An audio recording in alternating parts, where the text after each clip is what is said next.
Hello students, today we shall read our third chapter of Beehive book, The Little Girl Kezia. So its chapter is about a little girl and it is written by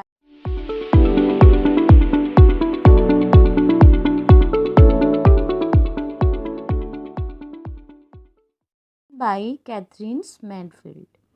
सो इस chapter के अंदर writer जो हमारे Catherine मैनफील्ड हैं उन्होंने बताया है कि जब हम छोटे होते हैं तो हम अपने पेरेंट्स का बिहेवियर हमें अच्छा नहीं लगता. हम सोचते हैं कि वो हमारे लिए बहुत ज़्यादा स्ट्रिक्टनेस दिखाते हैं, बहुत ज़्यादा र्यूड हैं, हर बात पर हमें रोकते हैं, टोकते हैं. लेकिन जब हम यंग हो जाते हैं तो हमें अच्छे से ये समझ में आ जाता है कि उनकी स्ट्रिक्टनेस दिखाना भी बहुत ज़रूरी है हमारे अंदर क्वालिटीज़ लाने के लिए. सो ये जो आपका चैप्टर है ये एक छोटी सी लड़की लिटिल गर्ल केजिया के ऊपर है जो कि अपने फादर से बहुत ज़्यादा डरती है. अपने फादर के सामने अच्छे से बोल नहीं पाती है.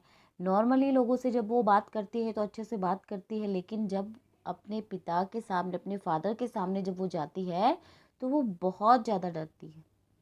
तो ऐसा क्या होता है इस चैप्टर के अंदर कि ये छोटी सी लड़की जो कि अपने फादर से इतना ज़्यादा डरती है कि उसके सामने वो स्टटर करने लग जाती है, वो हकलाने लग जाती है, लेकिन बाद में वो अपने फादर की बहुत ज़्यादा क्लोज हो जाती है. तो ऐसा क्या होता है वही हम इस स्टोरी के अंदर पढ़ने जा रहे हैं जिसका नाम है the little girl, written by Katherine Mansfield. Okay, so before you read, do you feel you know your parents better now than when you were much younger? Perhaps understand the reasons for some of their actions that used to upset you earlier. Means when we are small, when we are very small, we don't know why our parents are being strict with us. जब हम बहुत छोटे होते थे या हम बहुत ही ज़्यादा छोटे थे तो हमें ये नहीं पता होता था कि हमारे जो पेरेंट्स हैं वो हमारे लिए, हमारे प्रति इतने ज़्यादा स्ट्रिक्ट क्यों हैं. But as we grow older we become mature and we realize why they were being strict with us. लेकिन जैसे हम बड़े हुए हमें ये रियलाइज़ हुआ कि भाई उनका स्ट्रिक्ट होना भी बहुत ज़रूरी है. तो हमें ये रियलाइज़ हो गया कि हमारे जो पेरेंट्स हैं वो हमसे बहुत ज़्यादा प्यार करते हैं. Okay, so this story about a little girl whose feelings for her father change from fear to understanding will probably find an echo in every home. So now what do you mean by will probably find an echo in every home? It means that all the children will feel the same way. So you all can relate the feeling of little girl kezia. कि आप सब जो लोग हैं जो एक ही age group के हैं, आपके जैसे जो लिटिल गर्ल केजिया के जैसे जितने भी बच्चे हैं उस एज ग्रुप के, वो सभी वैसे ही फील करते हैं जैसे कि वो छोटी लड़की फील करती है. Just like Kezia is full of fear towards her father, and later on she understands his behavior and feels that he was concerned and he loved her very much. So all the children also have the same feeling towards their parents, and you can relate to Kezia's story very well. कि जैसे Kezia जो है अपने पापा से बहुत ज़्यादा डरती है, लेकिन बाद में वो अपने पापा के बिहेवियर को अच्छे से समझ पाती है कि भाई उसके पापा उसके लिए बहुत ज़्यादा चिंतित हैं, बहुत ज़्यादा उसकी चिंता करते हैं, उसे बहुत ज़्यादा प्यार भी करते हैं. सो सभी बच्चों के अंदर ऐसी ही सेम फीलिंग होती है अपने पेरेंट्स को लेकर, और हम केजिया की स्टोरी को अपने साथ कोरिलेट कर सकते हैं. So let's start reading this chapter and I will give you line to line complete explanation. So to the little girl, he was a figure to be feared and avoided. Every morning before going to work, he came into her room and gave her a casual kiss, to which she responded with goodbye, father. And oh, there was a glad sense of relief when she heard the noise of the carriage growing fainter and fainter down the long road. So यहाँ से जो है कीजिया की story शुरू होती है. सो यहाँ पे कीजिया के फादर के बारे में बताया गया है कि जब वो अपने ऑफिस जाते हैं तो वो कीजिया को एक कैजुअल किस देकर जाते हैं, जिसका वो अच्छे से रिप्लाई करती है अपने फादर को गुड बाय कहकर। और जब उनकी जो गाड़ी है, जो उनकी कैरेज है, जब वो रोड पर कहीं नहीं दिखाई देती तो कीजिया को एक ग्लेड सेंस ऑफ रिलीफ, उसे बहुत राहत मिलती है कि भाई हाँ, उसके पापा अब ऑफिस चले गए हैं, क्योंकि वो अपने पापा से बहुत ज़्यादा डरती है और अपने पापा को क्या करती है, वो अवॉइड भी करती है। And in the evening, when he came home, she stood near the staircase and heard his loud voice in the hall. Bring my tea into the drawing room. Has not the paper come yet? Mother, go and see if my paper is out there and bring me my slippers. पहले passage के अंदर तो उसके father का जो routine work था, जो morning का, वो बताया गया था। लेकिन जब वो इवनिंग में आते हैं, जब वो इवनिंग में आते हैं तो वो फिर उनका क्या रूटीन होता है वो इसमें बताया है कि जब कीजिया के फादर शाम को इवनिंग में जब घर आते हैं तो कीजिया क्या करती है, कीजिया स्टेयरकेस के पास खड़ी रहती है, उनकी जो लाउड वॉइस है वो सुनती रहती है हॉल के अंदर। उसके फादर जब आते हैं घर में तो कहते हैं कि मेरी चाय लेकर आओ ड्राइंग रूम में, क्या पेपर अभी आया है या नहीं आया है, मदर देखो कहीं मेरा पेपर बाहर तो नहीं है, मेरी स्लीपर्स लेकर आओ। सो ये उसके फादर जब ऑफिस से आते हैं वापस तो उनका ये रूटीन होता है। Now second passage, Kezia, mother would call to her, if you are a good girl, you can come down and take off father's boots. Slowly the girl would slip down the stairs, more slowly still across the hall, and push open the drawing room door. So here slip down means come down quietly and unwillingly. So Kezia जो है, जब उसकी माँ उसको बुलाती है कि कीजिया नीचे आओ, फादर के जो है, अगर तुम एक अच्छी लड़की हो तो तुम चुपचाप धीरे धीरे नीचे आ जाओगी, नीचे आके अपने फादर के बूट्स उतारो। और कीजिया जो है वो चुपचाप धीरे धीरे ना चाहते हुए भी स्टेयर से उतरती है, हॉल में आती है और push open the drawing room door, और धीरे से ड्राइंग रूम का जो दरवाज़ा जो है वो खोलती है। Okay. By the time he had his spectacles on and looked at her over them in a way that was terrifying to the little girl. Well, Kezia, hurry up and pull off these boots and take them outside. Have you been a good girl today? I don't know, father. अब जो उसके father हैं वो specs लगाए हुए हैं और अपने स्पेक्स में से ही वो उस लड़की को इस तरह से देखते हैं जो जिससे कि वो लड़की जो है, छोटी सी लड़की, वो डर जाती है। टेरिफाइंग्स मीन डरा, जो बहुत ज़्यादा डरावना होता है। सो विल कीजिया, जल्दी करो और अपने पापा के बूट्स उतार दो और उन्हें बाहर रख दो। क्या तुम पूरे दिन अच्छी लड़की बनकर रही कीजिया? तो कीजिया रिप्लाई करती है, I don't know father. I don't know father means यहाँ पर ये छोटी सी लड़की स्टटर कर रही है, ये स्टैमर कर रही है, ये हकला रही है अपने पापा के सामने। तो वो कहती है मैं नहीं जानती हूँ।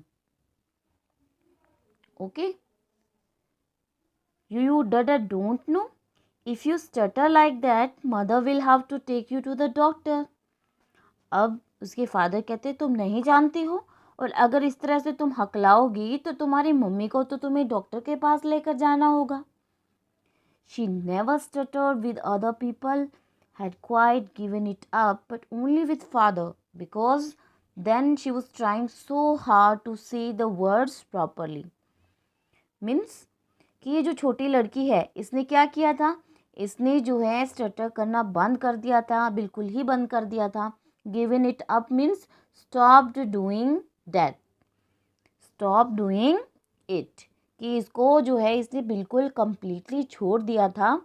लेकिन जब भी ये अपने पापा के सामने बात करती थी तो इसके मुंह में, इसके जो है मुंह के अंदर वो वर्ड्स ही नहीं आते थे प्रॉपरली कि वो अपने पापा के सामने ठीक तरीके से बात कर पाए।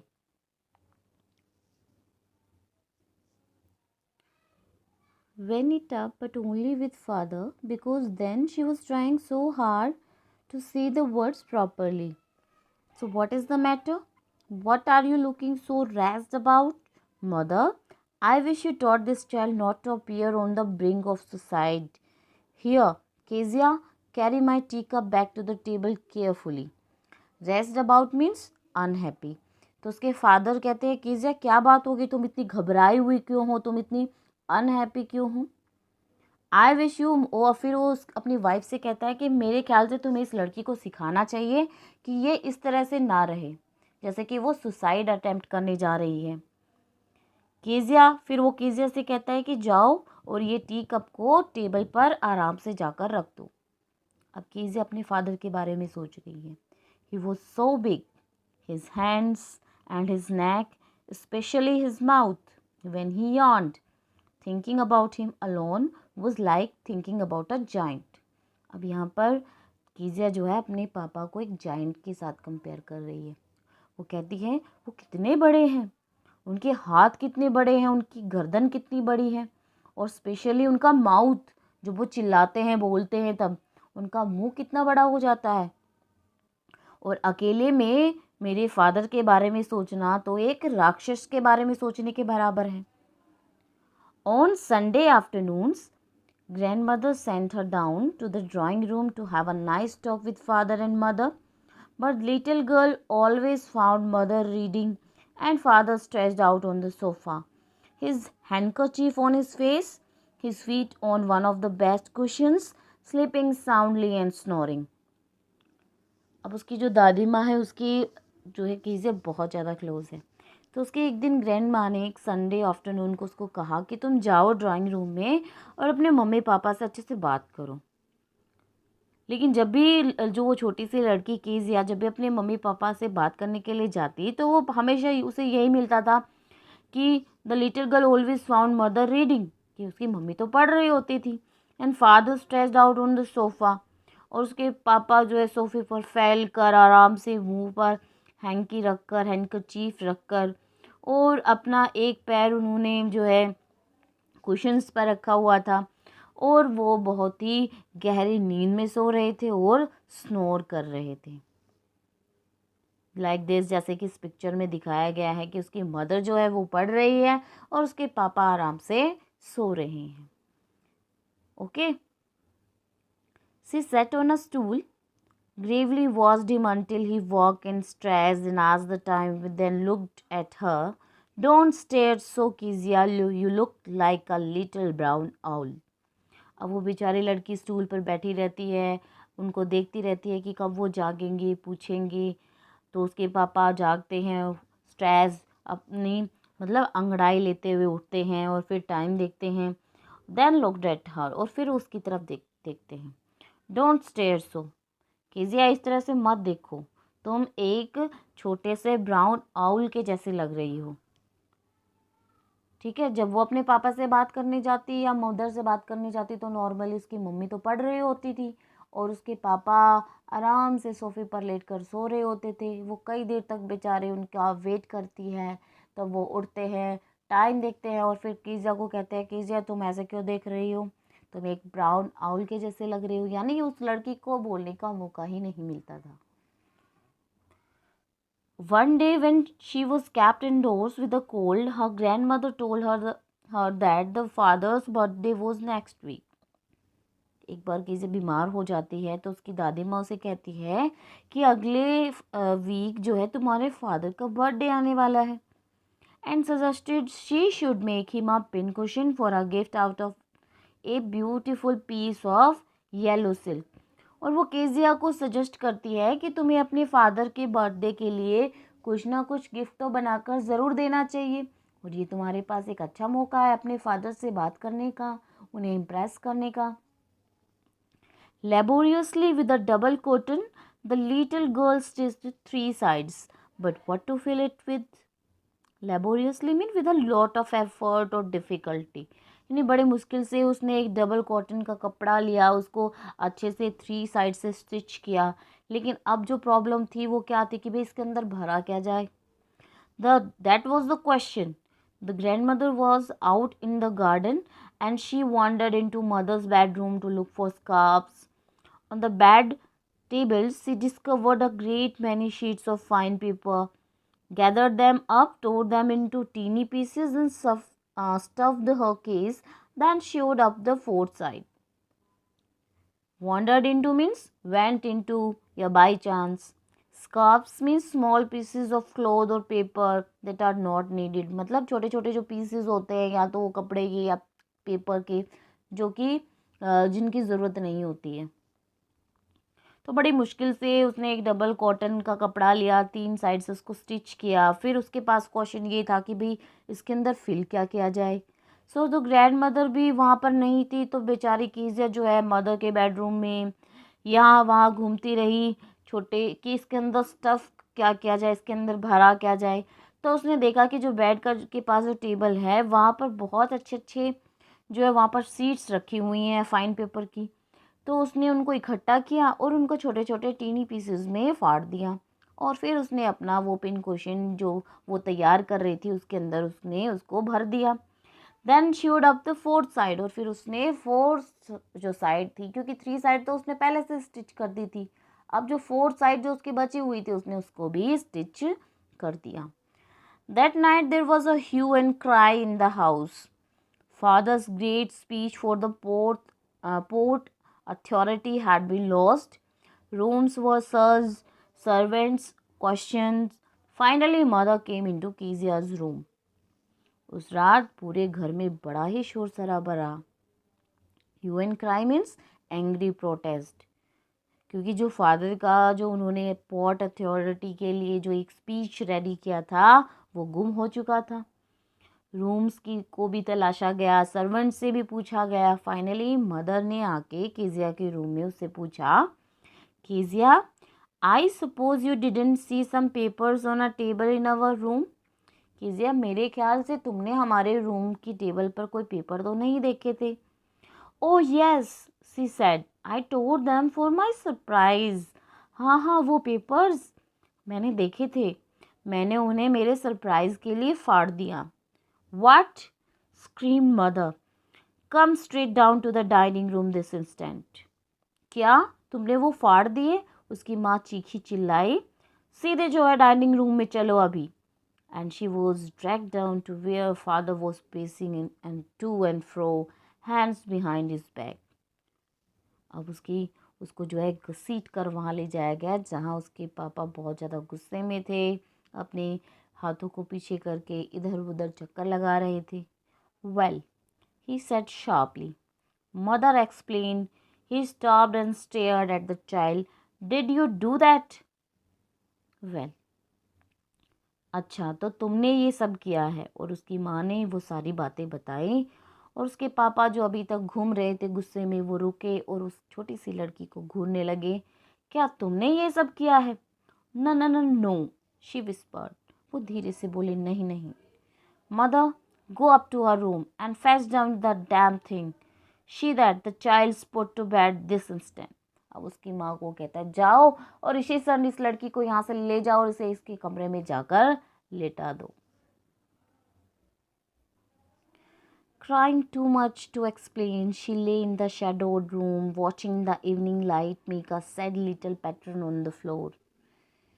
कि क्राइंग, वो क्राई कर रही थी, चीख रही थी, एक्सप्लेन करना चाहती थी, लेकिन चुपचाप अपने बेड पर लेटी रही. और जो इवनिंग लाइट जो कि रात के समय जो फ्लोर पर जो इवनिंग लाइट पड़ रही थी उसके अंदर वो सैड लिटिल पैटर्न्स बनाने लग रही थी. यानी कि जब हम सैड होते हैं तो हमें हर एक चीज़ जो है हमें सैड लगती है, हमें अच्छी नहीं लगती है, लेकिन जब हम बहुत ज़्यादा खुश होते हैं तो हमें एक छोटी से छोटी चीज़ भी हमारे मन को खुश कर देती है. तो इवनिंग लाइट भी वो उस बच्ची की सैडनेस को बढ़ा रही थी. Then father came into the room with a ruler in his hands. I am going to beat you for this, he said. फिर उसके पापा थोड़ी देर बाद उसके रूम में एक रूलर को लेकर आए और उन्होंने उसे कहा कि मैं तुम्हें पीटने जा रहा हूँ.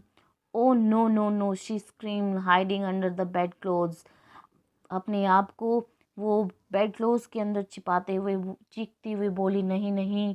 ही pulled them aside. उन्होंने उसे खींचकर एक साइड कर दिया. Sit up, he ordered, and hold out your hands.